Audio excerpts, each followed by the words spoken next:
Hello everyone, स्वागत है आप सभी का हमारे यूट्यूब चैनल के ऊपर। आज हम आप सभी को जो एसएससी जीडी की जो वैकेंसी निकली हुई है उसके बारे में सारी इन्फॉर्मेशन देंगे कि कैसे फॉर्म अप्लाई करना है, कितनी वैकेंसियाँ हैं, कब फॉर्म स्टार्ट हुए हैं, कब तक हम फॉर्म भर सकते हैं, इसकी करेक्शन डेट क्या होगी, सारी इन्फॉर्मेशन देंगे। कितनी वैकेंसियाँ हैं, क्या सिलेबस रहेगा हमें, ठीक है, क्या सिलेबस हमें तैयार करना है एग्ज़ाम के लिए, और कौन कौन से इसमें सब्जेक्ट्स आएंगे और कितने नंबर के कौन कौन सा सब्जेक्ट आएगा। तो शुरू से लेकर लास्ट तक वीडियो को ज़रूर देखना पूरी, तभी आपको पूरी इन्फॉर्मेशन मिल पाएगी। अब देखते हैं एसएससी जीडी जो इस फॉर्म की जो सबमिशन फॉर्म जो है, ये एप्लीकेशन फॉर्म स्टार्ट हुआ है 5 सितंबर से लेकर 14 अक्टूबर तक हम इसको भर सकते हैं। ये वैकेंसी निकली हुई है 5 सितंबर से लेकर 14 अक्टूबर तक हम इस फॉर्म को भर सकते हैं, ठीक है। इसकी लास्ट डेट है 14/10/2024, यानी 14 अक्टूबर इसकी लास्ट डेट है फॉर्म भरने की। और जो पेमेंट है वो पेमेंट हम कर सकते हैं 15 तारीख तक। फॉर्म भरने की लास्ट डेट है 14 तारीख तक, और जो पेमेंट है उसकी लास्ट डेट है 15 तारीख तक। उसके बाद जो इसकी करेक्शन विंडो है, यानी किसी के अगर मान लो फॉल्ट हो जाए, फॉर्म भरने में कोई मिस्टेक हो जाए, उसको करेक्ट करने के लिए जो करेक्शन विंडो है वो ओपन होगी 5 नवंबर से लेकर 7 नवंबर तक, ठीक है। तो हम अपने फॉर्म में कोई भी गलती हो उसको ठीक कर सकते हैं 5 नवंबर से लेकर 7 नवंबर तक। उसके बाद इसका जो शेड्यूल, जो टेंटेटिव शेड्यूल है, मतलब ये एग्जामिनेशन कब तक हो सकता है, तो इसका जो एग्जामिनेशन हो सकता है वो जनवरी या फिर फरवरी के महीने में 2025, यानी अगले साल जनवरी या फिर फरवरी के महीने में इसका एग्ज़ाम होगा, जो भी कंप्यूटर बेस्ड एग्ज़ाम होगा, यानी ऑनलाइन एग्ज़ाम होगा इसका। उसके बाद इसमें आगे जो जो चीज़ें बता रखी है वो सारी चीज़ें बताएंगे। हम इसको अप्लाई कहाँ से कर सकते हैं। अप्लाई करने की जो वेबसाइट है वो हमारा लिंक दे रखा है ssc.gov.in। इस लिंक के ऊपर जाकर हम हमारा जो फॉर्म है उसको अप्लाई कर सकते हैं। अब इसमें पे स्केल बता रखा है। जो पे स्केल है वो है लेवल 1 का 18,000 से लेकर 56,900 तक सैलरी जाती है इसमें, ठीक है। और जो अलग पोस्ट है उनके लिए है 21,000 से लेकर 21,700 से लेकर 69,000 तक। उसके बाद वैकेंसी बता रखी हैं। जो अलग अलग फोर्सेज हैं, पैरामिलिट्री फोर्सेज हैं, उनमें वैकेंसी है, जैसे यानी जीडी जनरल ड्यूटी कांस्टेबल की वैकेंसी है ये। जैसे बीएसएफ के अंदर जो टोटल वैकेंसी कितनी है, 13,306 वैकेंसी है टोटल, ठीक है। जिसमें जर्नल की अलग है, ईडब्ल्यूएस की अलग बता रखी है, ओबीसी ये मेल के लिए है, एसटी की अलग है, एससी की अलग है। ऐसे ही सेम फीमेल के लिए वैकेंसी बता रखी है। जो टोटल वैकेंसी है वो 2,348 वैकेंसी है फीमेल के लिए, और टोटल मेल फीमेल को मिला के जो टोटल वैकेंसी है वो है 15,654, ये बीएसएफ में है। उसके बाद सीआईएसएफ में बता रखी है वैकेंसी, सीआईएसएफ में है 6,430 मेल की। उसके बाद 715 है फीमेल की, टोटल है 7,145 वैकेंसियाँ हैं। उसके बाद सीआरपीएफ में 11,299 वैकेंसी हैं मेल की, और फीमेल की हैं 242 वैकेंसी। उसके बाद ऐसे ही same CRPF, SSB, ITBP, AR, SSF, NCB, इनमें सब में वैकेंसियाँ बता रखी हैं। नेक्स्ट, इसके बाद ये सारी वैकेंसियाँ टेंटेटिव वैकेंसी है, इसमें बता रखी है। इसमें 10% वैकेंसी, जो 10% वैकेंसी है वो किसके लिए है, एक्स सर्विसमैन के लिए, यानी एक्स सर्विसमैन का कोटा तो होता है 10%, ठीक है। उसके बाद नेक्स्ट इसमें बता रखा है एज लिमिट।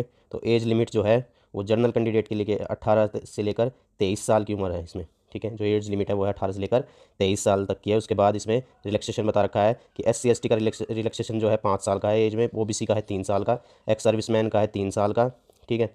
और उसके बाद जो जो बच्चे हैं किसी भी डिपेंडेंट के, जो जो रियोट हुए थे, दंगे हुए थे 1984 के, या फिर गुजरात के जो दंगे हुए थे, उसमें जो EWS या फिर जनरल कैटेगरी के बच्चे हैं उनके 5 साल के एज रिलैक्सेशन है, ठीक है। ऐसे ही 8 साल का एज रिलैक्सेशन है OBC को, जो दंगे में जिनके बच्चे हैं बच रहे हैं, मतलब जिनके माँ बाप दंगे में मारे गए या फिर जो दंगों के विक्टिम हैं 1984 और गुजरात के 2002 के, उनको 8 साल का एज रिलैक्सेशन OBC कैटेगरी में। SC ST कैटेगरी में 10 साल का एज रिलैक्सेशन है, ठीक है। उसके बाद इसमें बता रखा है कि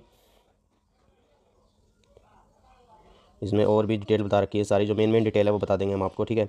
जो भी इसमें सारी मेन डिटेल बता रखी है वो सारी हम आपको बता रहे हैं अब तक। तो इसमें वही है, एप्लीकेशन क्लोजिंग डेट बता रखी है 14 अक्टूबर। उसके बाद अब देखते हैं इसका एजुकेशन क्वालिफिकेशन। ये तो सबको पता है, एजुकेशन क्वालिफिकेशन इसकी क्या है, 10th क्लास, ठीक है। एजुकेशन क्वालिफिकेशन इसमें 10th क्लास, यानी जो 10th क्लास पास है वो इस फॉर्म को भर सकता है। उसके बाद इसमें एनसीसी की जो रिलैक्सेशन मिलती है सर्टिफिकेट के बारे में उसमें बता रखा है, यानी इंसेंटिव या फिर बोनस मार्क्स जो मिलते हैं एनसीसी वालों को। जिसके पास C सर्टिफिकेट है उसको 5%, ठीक है। जिसके पास एनसीसी की B सर्टिफिकेट है उसको 3%, जिसके पास एनसीसी की A सर्टिफिकेट है उसको 2%। उसके बाद इसमें बता रखा है कि ये बेनिफिट एक्स सर्विसमैन के लिए अवेलेबल नहीं है, एनसीसी का जो बेनिफिट है वो। उसके बाद अप्लाई कैसे करना है, अप्लाई करना है, हाउ टू अप्लाई इसमें बता रखा है कि all the candidates who wish to apply in response to this examination notice and have not generated their one time registration on the new website of commission SSC, यानी SSC की website के ऊपर सबसे पहले तो हमें रजिस्ट्रेशन करना होगा। रजिस्ट्रेशन करने के बाद उसको जब अंदर आप अपना पासवर्ड, लॉगिन आईडी और पासवर्ड डालोगे ना, उसके बाद अंदर ये ऑप्शन मिलेगा आपकी, जब वो वेबसाइट खुल जाएगी उसमें अंदर ऑप्शन मिलेगा एसएससी जीडी की वैकेंसी वहाँ पर दिखाई देगी आपको, उसके ऊपर अप्लाई करना है। तो आगे आपका जो प्रोसीजर है वो स्टार्ट हो जाएगा। तो किसी ने अगर वन टाइम रजिस्ट्रेशन नहीं कर रखा है वो इस वेबसाइट पे जाना है SSC की पे, SSC.nic.in, इस पर क्लिक करके देखना, ठीक है।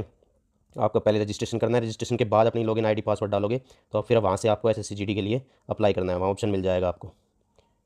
नेक्स्ट इसमें बता रखा है कि फ़ोटो क्वालिटी गुड होनी चाहिए। उसके बाद सिग्नेचर, ठीक है, इसमें सिग्नेचर की जो फॉर्मेट है वो बता रखा है और कितने साइज़ का होना चाहिए, 10 to 20 KB, यानी 20 KB तक उसका साइज़ होना चाहिए सिग्नेचर का। ऐसे ही फ़ोटो का भी बता रखा होगा। नेक्स्ट अब एप्लीकेशन फ़ीस बता रखी है 100 रुपये, ठीक है। एप्लीकेशन फ़ीस इसमें 100 रुपये एप्लीकेशन फ़ीस है। जो जनरल कैटेगरी के हैं उनके लिए 100 रुपये एप्लीकेशन फ़ीस है। और उसके बाद लिख रखा है SC and schedule type ex serviceman for reservation are exempted from payment of fees, यानी SC ST और एक्स सर्विसमैन की कोई फीस नहीं लगेगी। बाकी सबकी OBC जनरल और EWS के लिए 100 रुपये फ़ीस है इसमें, जो हम नेट बैंकिंग या फिर भीम UPI ID से पेड कर सकते हैं। और 15 तारीख तक जो हम फॉर्म तो भर सकते हैं 14 तारीख तक, और पेमेंट कब तक कर सकते हैं, 15 तारीख तक, 15 अक्टूबर तक, ठीक है। उसके बाद ये करेक्शन विंडो का बता रखा है कि करेक्शन विंडो कब से कब तक खुलेगी, 5 नवंबर से लेकर 7 नवंबर तक हमारी करेक्शन विंडो ओपन होगी। जिसकी भी मिस्टेक होगी, अब देखो इसमें कितने पैसे लगेंगे। जिसकी मिस्टेक होगी, एक मिस्टेक अगर पहली बार आप ठीक करो तो 200 रुपये लगेंगे। फिर अगर आपको दोबारा मिस्टेक हो गई, दोबारा ठीक करनी है, तो आपको लगेंगे 500 रुपये, ठीक है। उसके बाद इसमें सेंटर बता रखे हैं, कहाँ सेंटर आएंगे, बिहार उत्तर प्रदेश, जो सेंटर रहेंगे बिहार और उत्तर प्रदेश में वो बता रखे हैं सारे। नेक्स्ट इसमें बता रखे हैं ईस्टर्न रीजन में अंडमान निकोबार, झारखंड, ओडिशा, सिक्किम एंड वेस्ट बंगाल। उसके बाद लक्षद्वीप, कर्नाटका एंड केरला में जो सेंटर रहेंगे वो बता रखे हैं। मध्य प्रदेश एंड छत्तीसगढ़ में जो सेंटर रहेंगे सारे बता रखे हैं। अरुणाचल प्रदेश, असम, मणिपुर, मेघालय, मिजोरम, नागालैंड, त्रिपुरा में जो सेंटर रहेंगे वो बता रखे हैं। उसके बाद दिल्ली, राजस्थान और उत्तराखंड में जो सेंटर रहेंगे वो बता रखे हैं। चंडीगढ़, हरियाणा, हिमाचल प्रदेश और जम्मू और कश्मीर में जो सेंटर रहेंगे वो सारे इसमें बता रखे हैं। उसके बाद कश्मीर, लद्दाख एंड पंजाब में जो सेंटर रहेंगे वो भी हैं। उसके बाद आंध्र प्रदेश, पुडुचेरी, तमिलनाडु एंड तेलंगाना में जो सेंटर रहेंगे वो बता रखे हैं। दादरा नगर हवेली, दमन एंड दीव, गोवा, गुजरात और महाराष्ट्र में जो सेंटर रहेंगे वो सारे बता रखे हैं। इसमें कह रखा है कि किसी की भी कोई भी जो रिक्वेस्ट है वो एक्सेप्ट नहीं होगी सेंटर चेंज करवाने के लिए, कि हमारा सेंटर चेंज कर दो। नेक्स्ट अब ये बता रखा है हमें सिलेबस और कौन कौन सा सब्जेक्ट आएगा।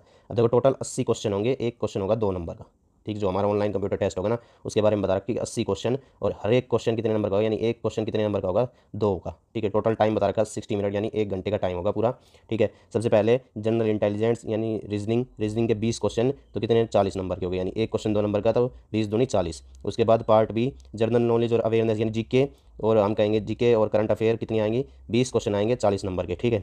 उसके बाद मैथ, एलिमेंट्री मैथमेटिक्स यानी अर्थमेटिक आएगी, यानी 20 क्वेश्चन 40 नंबर की। उसके बाद हिंदी या फिर इंग्लिश, यानी इन दोनों में से एक सब्जेक्ट आएगा जो आप चूज़ करोगे, या तो हिंदी चूज़ करोगे तो हिंदी आएगी, इंग्लिश चूज़ करोगे तो इंग्लिश आएगा। 20 क्वेश्चन आएंगे 40 नंबर के, ठीक है। उसके बाद इसमें नेगेटिव मार्किंग बता रखी है। जो नेगेटिव मार्किंग है वो कितनी होगी, 0.25 मार्क्स की, ठीक है। यानी 4 क्वेश्चन गलत होने पर आपका 1 नंबर कट जाएगा। इसके बाद इसमें सिलेबस बता रखा है कि जनरल इंटेलिजेंस रीजनिंग का सिलेबस है पूरा, analytic aptitude and ability to observe and distinguish pattern, ठीक है। उसके बाद दे रखा है जनरल नॉलेज एंड अवेयरनेस, इसका सिलेबस पूरा एलिमेंट्री मैथमेटिक्स का सिलेबस है। ये सिलेबस आप स्क्रीनशॉट लेके देख सकते हैं आराम से, ठीक है। जो सिलेबस बता रखे GK और जनरल अवेयरनेस, इसका स्क्रीनशॉट ले लीजिए और आराम से देख लेना फिर कि क्या क्या सिलेबस है। मैथ के अंदर बता रखा है number system, whole number, decimal, fraction, यानी 10th क्लास तक का जो सिलेबस होता है ना उससे भी कम है। मैथ का तो पूरा अर्थमेटिक है, उससे फालतू कुछ नहीं आएगा। 8th क्लास तक की है पूरा arithmetic, operation, percentage, ratio, proportion, average, interest, profit and loss, discount, mensuration, time and distance ratio and time and work etcetera. उसके बाद candidate eligible to understand basic English, Hindi and their basic comprehension will be tested, ठीक है। यानी basic Hindi और English हमें आनी चाहिए थोड़ी बहुत, जो उनकी ग्रामर होती है वो। उसके बाद ये फिजिकल मेजरमेंट का टेस्ट जो होता है उसके बारे में बता रखा है कि मेल के लिए जो रेस होगी वो कितनी होगी, 5 किलोमीटर 24 मिनट, ठीक है। या फिर 1.6 यानी 1.5 किलोमीटर 7 मिनट में, ठीक है। उसके बाद फीमेल के लिए बता रखी है 1.6 यानी 1.5 किलोमीटर कितने में, 8.5 मिनट में। उसके बाद 800 मीटर 5 मिनट में, ठीक है। ये अलग अलग हैं दोनों। ये तो है for candidates those other than those belonging to the Ladakh region, यानी जो लद्दाख से अलग जो है, यानी जो लद्दाख से बिलोंग नहीं करते उनके लिए तो ये आएगी, यानी ये फिजिकल टेस्ट होगा उनका। 5 किलोमीटर की रेस होगी 24 मिनट में जो उसको करनी है, ठीक है। और फीमेल के लिए 1.5 किलोमीटर यानी 1.6 किलोमीटर की रेस कितने 8.5 मिनट में। और जो लद्दाख से बिलोंग करते हैं स्पेशली उनके लिए है कि मेल के लिए तो 1.6 किलोमीटर इन 7 मिनट के अंदर पूरी करनी है ये, और 800 मीटर की रेस 5 मिनट में पूरी करनी है। नेक्स्ट हाइट बता रखी है, मेल के लिए हाइट कितनी है 170 सेंटीमीटर है, और फीमेल के लिए है 157 सेंटीमीटर हाइट। और कुछ रिलैक्सेशन दे रखे हैं कैटेगरी में, वो इसमें बता रखे हैं कि ST के लिए जो मेल की है वो है 162, फीमेल की है 150। और उसके बाद जो नॉर्थ ईस्टर्न रीजन से है 157 147 है उनकी हाइट। ये बाकी जो कैंडिडेट्स इनको रिलैक्सेशन मिलेगा उनके बारे में बता रखा है कि कौन कौन से रीजन से होंगे तो उनको ये रिलैक्सेशन मिलेगा हाइट के अंदर, मेल और फीमेल के अंदर। चेस्ट की बता रखी है यानी बिना फुलाए अनएक्सपेंडेड है, ठीक है, उसकी उनकी छाती कितनी होनी चाहिए, 80 सेंटीमीटर तक, ठीक है। और मिनिमम एक्सपेंशन कितना होना चाहिए, 5 सेंटीमीटर का। उसके बाद रिलैक्सेशन दे रखा है, ये ST के अंदर है 76 और 5 मिनिमम एक्सपेंशन। वेट बता रखा है, वेट होना चाहिए proportionate to height and age as per medical standard. तो आपका फिजिकल पहले टेस्ट होगा, उसके बाद फिजिकल होगा। उसके बाद ये मेडिकल के बारे में बता रखा, candidate will be shortlisted for detail medical examination document verification from the pool of candidates who qualify the PST। यानी पहले तो आपका ऑनलाइन टेस्ट होगा, कंप्यूटर बेस्ड टेस्ट होगा, उसके बाद आपका फिजिकल होगा, ठीक है। और फिजिकल के बाद आपका क्या होगा, मेडिकल और डॉक्यूमेंट वेरिफिकेशन। तो ये प्रोसेस रहेगा पूरा इस भर्ती का, SSC GD का। जो इसमें मेन चीज़ें थी वो सारी हमने बता दी, सिलेबस बता दिया, ठीक है, वैकेंसी बता दी कितनी कितनी वैकेंसी है।